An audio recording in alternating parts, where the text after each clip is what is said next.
Hi guys, welcome back sa ating YouTube channel, Boss Mark Sandro Vlog. So, for today's video guys ay tuturuan ko kayo kung paano mag-remove ng background sa picture nyo. So, ayan. So una po ay pupunta po tayo sa Play Store. Ayan, punta po tayo dito sa Play Store. Ayan guys, Play Store. Tapos export natin yan. Punta po tayo, click po natin yan. Tapos punta po tayo dito sa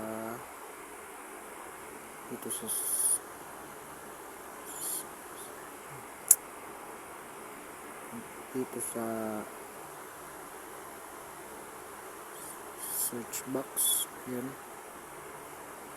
Punta po tayo dito, click po natin to. Tapos click po natin. Click po natin itong nasa taas. Ito guys. Search po tayo dyan. Click po natin. So ayan. Search po natin dito. Photo. Ito guys. Ito. Ayan.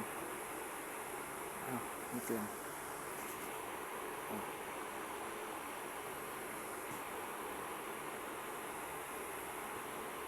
Ayan. Click po natin yan guys.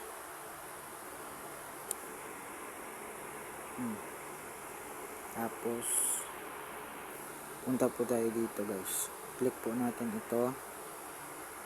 Ito guys. Ayan. Click po natin yan guys. Kasi yan po yung ida-download natin. So ayan guys. Click po natin. Back. So ayan. So meron na ako dito guys. So na-download ko na yan. So bubuksan ko na lang. Ayan. Open natin guys. Open. So ayan. Dito. Wait lang natin guys. Loading pa. So ayan, nandito na po tayo sa main dashboard nila. So ngayon, ang gagawin po natin, pupunta po tayo dito sa dito banda guys sa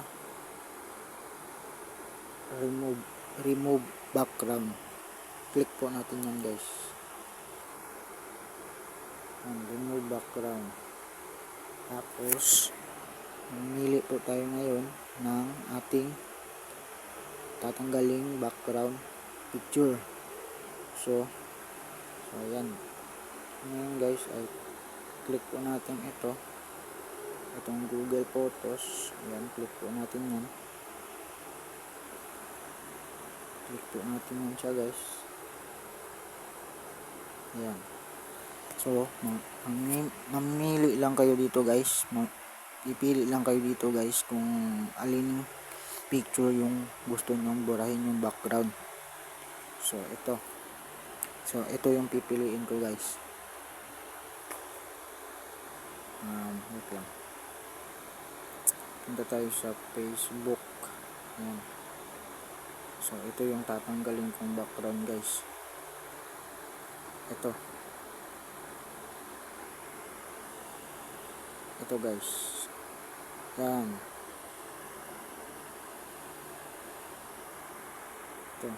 Yan guys.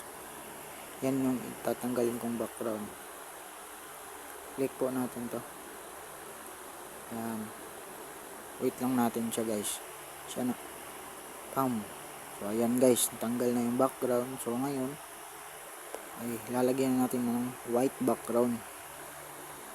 So ayan. Punta po tayo dito. So na-erase na po yan. So kailangan lang natin tingnan kung burado na ba lahat. So click natin tong click natin to guys. Erase. Ayan guys. Click po natin yan. Ayan. Tapos ilalagay po natin siya sa 69 size. So ayan, ito po yung lalabas guys.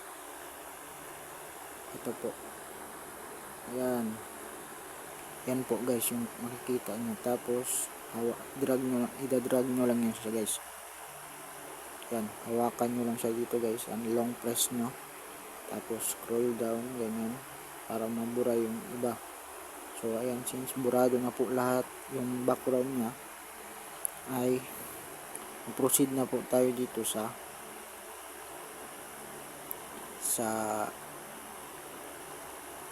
taas. Dito natin siya tatapusin guys. Dito banda. I-check po natin yun guys. Ito. Ito na. Ito guys yung may check sa taas. Yan guys. I-check po natin yan. Check po natin. So ayan. So ngayon aayusin natin yan guys. Lalagyan natin siya ng background. So pwede po natin siyang resize. So ayan guys, pwede po natin siya palitin. Long press, tapos ganyan. Tapos pwede po natin yang paramihin guys. So duplicate lang po natin. So ayan, slide lang po tayo. Kailangan po guys naka-picture siya para kailangan i-tap mo po yung picture para lalabas yung iba pang icon. So ayan, tap natin yung picture. Yan. Tapos ito na yung mga icons. Outline, shadow, opacity, cap out, filter, adjust, duplicate, and flip. So ayan, i-click na natin dito guys yung duplicate. So gagawin natin siyang dalawa. Yung click po natin yan. So ayan guys, duplicate na siya, dalawa na siya guys. Ayan, click po natin itong duplicate guys ha, itong nasa baba. Ayan, click po natin yan siya guys. Tapos click po natin ulit. Tatlo na siya guys. So ayan, para mabago po yung background nya guys, ay gagawin po natin, click po natin ito guys. Ito po yung i-click natin guys. Ayan, pindutin po natin yan. So andito na po tayo guys. Ito na po yung background. Yan, dyan i-click po natin yan siya guys. Pipindutin po natin yan. So ayan, dito mamimili po tayo kung anong kulay ng background natin. So ang pipiliin ko dito guys yung puti. So ayan guys, itong puti yung pipiliin ko. Ayan guys, itong kulay puti. Click po natin yan siya guys. So ayan guys, so naging puti na po yung background nya. Pagkatapos guys, ngayon ay i-check kung kontento na kayo sa background. Pwede na siyang i-check. Dito natin isi-save. Ayan, dito banda i-check po natin yan siya guys. Pindutin lang po natin yung check.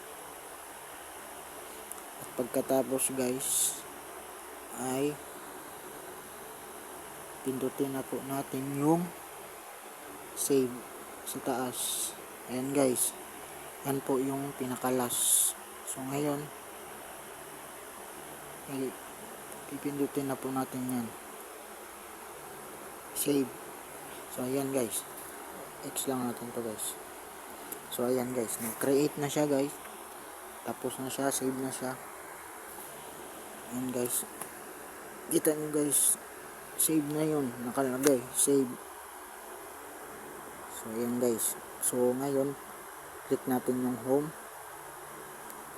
Ito guys, click po natin yan, yung home. Ito, back po tayo sa home.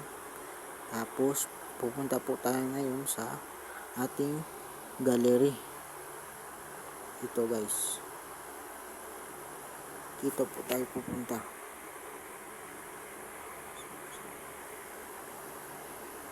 Ayan, sa gallery po natin guys. Tapos cancel na natin yan guys. Back muna ako guys. Ayan. Back muna. So ayan guys, ngayon hanapin natin yung ating ginawang pag-remove sa picture. So hanapin po natin guys. So ayan guys, nandito po siya guys, sa background eraser. So ayan po guys, tapos i-click po natin yan. Click po natin yan guys. So ayan, meron na po akong nagawa dito isa. So ayan guys. So ganun lang po kadali guys ang mag-remove ng background. So kung nagustuhan mo yung aking tutorial, sana mag-subscribe ka sa aking YouTube channel para lagi kang ma-notify sa aking mga i-upload na video. So ayun lang po guys, maraming salamat po sa panonood. Sana ay magustuhan nyo po yung aking video tutorial nito. Maraming salamat po guys, and bye bye.